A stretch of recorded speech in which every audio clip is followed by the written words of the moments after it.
Bonjour à tous et bienvenue sur Le Turf TV pour notre émission quotidienne qui traite du Quintet Plus et du 5-5. Aujourd'hui, j'accueille sur le plateau Mathieu Le Balleur de Tiercé Magazine. Bonjour Mathieu. Bonjour Alex, bonjour à tous. Donc ce vendredi soir, comme chaque vendredi désormais, nous prenons la direction du plateau de Gravel. Ce sera le prix Constellation. Ils seront 18 au départ, une épreuve pas facile à déchiffrer avec notamment des concurrents étrangers. Toutefois, on va essayer de parvenir à nos fins.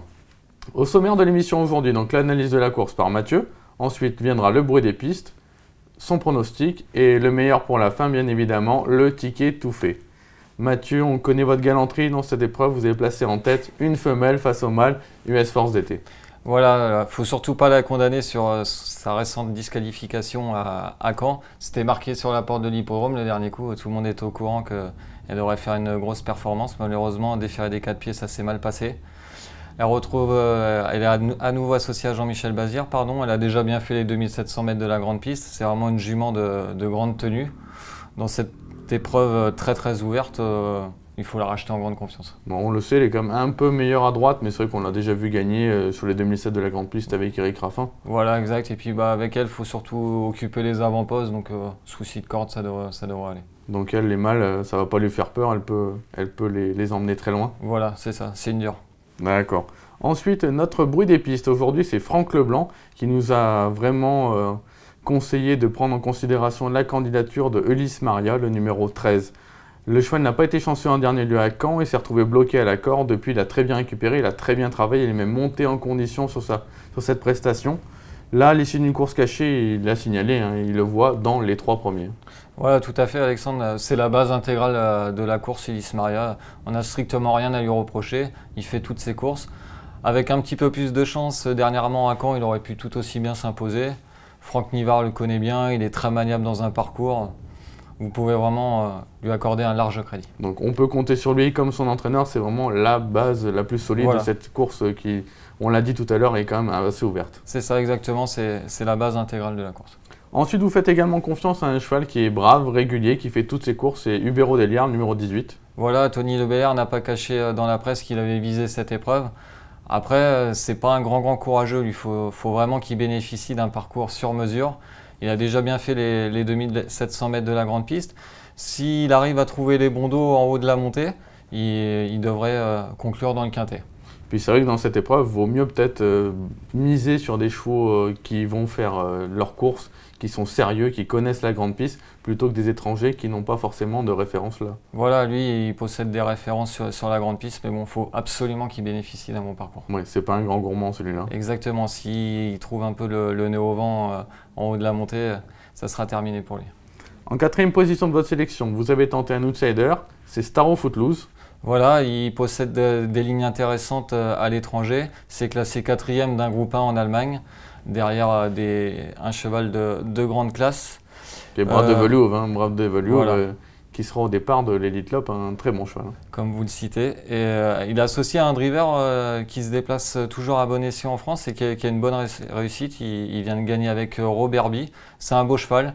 Peut-être pas un grand courageux non plus, mais on devrait lui donner un bon parcours et il doit être un petit peu en retard de gain, donc faut pas le négliger. Hugo Langweg, qui est vraiment un entraîneur bien réputé sur notre sol, a signalé que c'était un cheval qu'il estimait. Maintenant, le seul petit bémol, c'est qu'il n'a qu'une course dans les jambes cette année. Voilà, il a été un peu malheureux pour sa rentrée, mais il n'a qu'une course dans les jambes. Après, chez Hugo Langweg, on prépare les chevaux vraiment pour des objectifs, donc là, il doit avoir quand même du travail dans les jambes. Donc sur sa classe, c'est peut-être le bon outsider de la course. Voilà, il faut qu'il s'élance sur la bonne jambe aussi. Attention. Ensuite, un sujet un peu plus compliqué, c'est le U-Prince, qui vient de jouer quand même de malchance sur un parcours similaire. Ouais, voilà, il semble assuré de la 2e place quand il s'est montré fautif.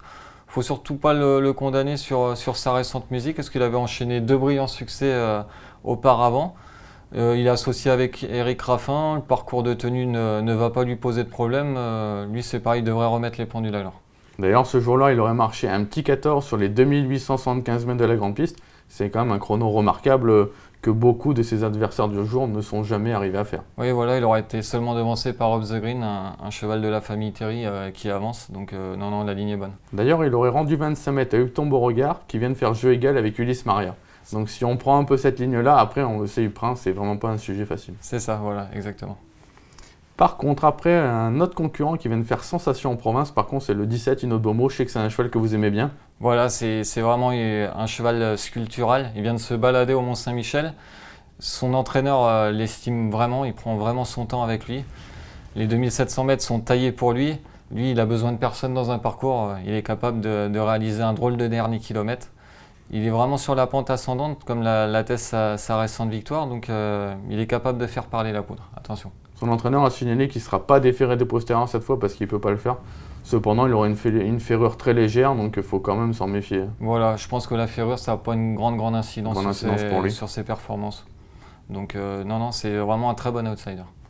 Après, on remonte en haut du tableau. Le numéro 3, Ultimo 20, lui, par contre, déféré des 4 pieds, c'est une super réussite pour lui. Voilà, le dernier coup, c'était sa course à Caen. Malheureusement, il s'est montré fautif au grand malheur de ses preneurs.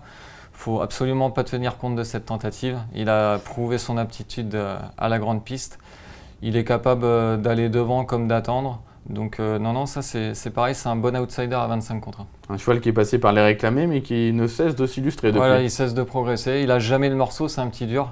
Il n'a jamais le morceau dans un parcours, donc non, il ne faut pas le négliger. On le reprend en confiance, le numéro 3, Ultimo 20. Enfin, vous complétez votre sélection avec le numéro 12, Aura Pronobis, qu'on a vu bien courir en gain dans un bon lot. Voilà, il m'a bien plu lors de sa dernière sortie. Il a été malheureux à mi-ligne droite avec Mathieu Abrivard à son sulky. Et il s'est ensuite bien relancé, terminant tout près des chevaux classés. Donc là, il sera déféré. Il faut faire attention à sa candidature. Il ne faut pas le négliger non plus. En plus, c'est un cheval qui part plutôt bien à la volte. C'est quand même un avantage, notamment pour ses concurrents étrangers qui sont moins connus avec ce mode de départ. Voilà, c'est ça. Et son entourage le juge en retard de gain. Donc non, méfiance. Je sais qu'après, vous avez un grand regret, c'est UCB qu'on a vu faire des trucs assez extraordinaires en province. Voilà, UCB, dans le sud-ouest de la France, il nous a gratifié de derniers kilomètres de toute beauté. Après, il est associé à son propriétaire, un pilote qu'on ne connaît pas franchement. Il faut quand même être habitué à driver à Vincennes avec les pilotes comme Franck Nivard, Jean-Michel Bazir et compagnie. Donc je demande à voir. Ouais, surtout que c'est un cheval qui démarre pas trop, qui est compliqué à la volte. Donc, il risque de se retrouver loin en début de parcours et après, peut-être pas la marge non plus pour faire le tour des autres. Bon, à suivre donc pour l'avenir. Mathieu, il est temps pour vous maintenant de récapituler votre sélection. Donc en tête, le numéro 8, US Force d'été. Le 13, Ulysse Maria, le 18, Ubero Deliar, le 7, Staro Footloose, le 15, Up Prince, le 17, Uno de Beaumont, le 3, Ultimo 20 et le 12, Aura Pronobis. Donc on l'aura dit, tout au long de cette émission, c'est pas le quintet 5-5 le plus facile de l'année, donc il faut élargir vos jeux, c'est ce que d'ailleurs nous allons faire dans le conseil de jeu. Donc nous allons prendre les 3 bases, donc les 3 premiers de la sélection de Mathieu, le 8, le 13, le 18. Ensuite, nous leur associons les chevaux du prono, le 7, le 15, le 17, le 3, le 12, le 16. Enfin, on rajoute Over the Moon LF, que j'ai vu bien courir en gain il n'y a pas si longtemps que ça. Et le 4, Ombretta Daisy, elle qui a déjà gagné sur la grande piste. Donc ça fait un jeu à 14 € à 50% sur le turf.fr. Donc un jeu intéressant et qui permet quand même d'élargir vraiment la combinaison parce qu'on le sait, dans cette épreuve, va y avoir certainement des surprises. C'est ça, il ne faut vraiment pas hésiter, il est capable à ouvrir ses jeux. Un 50 contre 1 peut rentrer, donc non, il faut vraiment ouvrir ses combinaisons. Bon, espérons que les grosses cotes sont dans votre prono et dans le jeu qu'on a indiqué. Écoutez Mathieu, merci beaucoup et puis à bientôt sur notre émission. Merci Alex, merci à tous. Au revoir. Au revoir.